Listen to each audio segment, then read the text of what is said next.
dan konsultasi belajar untuk kelas 6 SD. Tema pertemuan ini akan membahas tentang pengolahan data bagian pertama.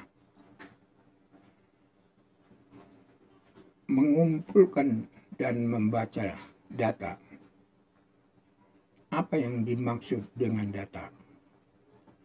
Data adalah informasi mengenai suatu benda atau seseorang. Data merupakan informasi yang berguna untuk mengolah dan menyelesaikan masalah. Melakukan pengumpulan data. Pertama, pencatatan langsung. Mencatat banyaknya orang yang ada di dalam gedung.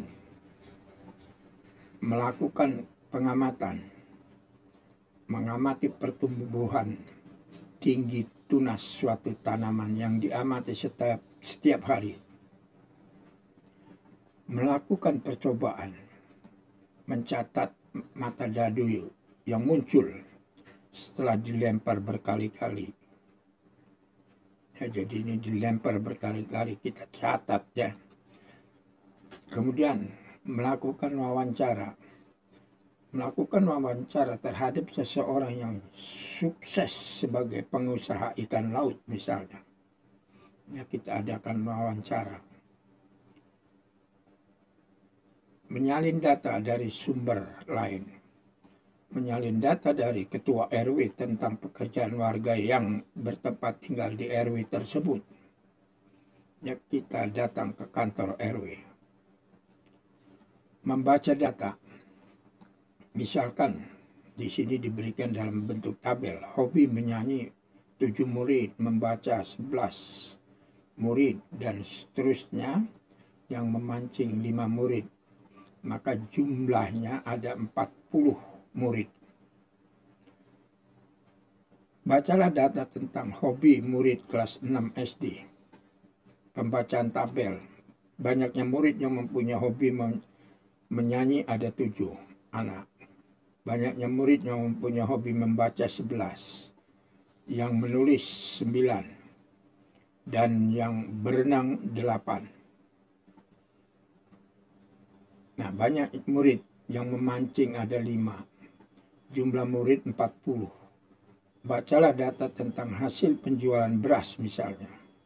Toko Damai dalam 7 bulan terakhir.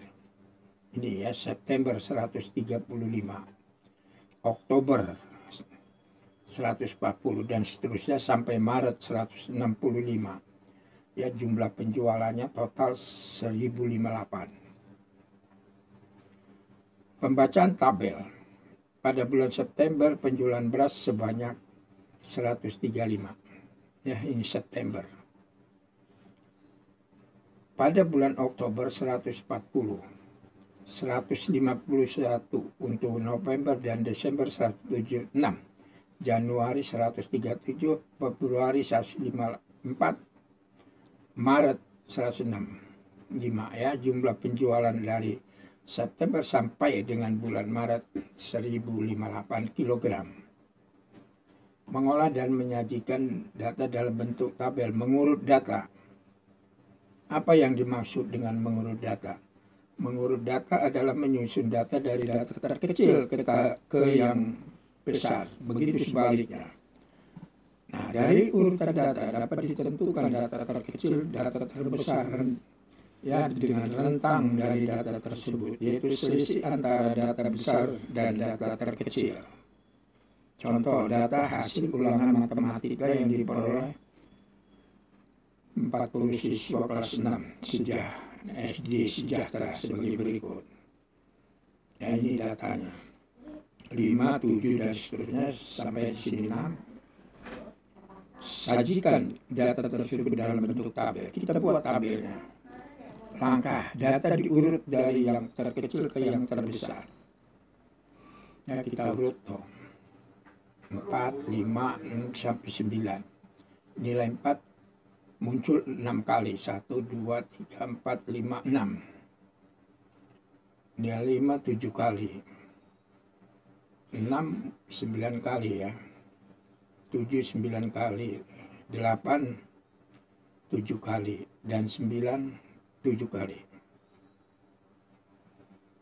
Nah, demikian pengolahan data. Mudah-mudahan bermanfaat. Cerdas matematika untuk SD. Jangan lupa tekan tombol subscribe and sampai jumpa.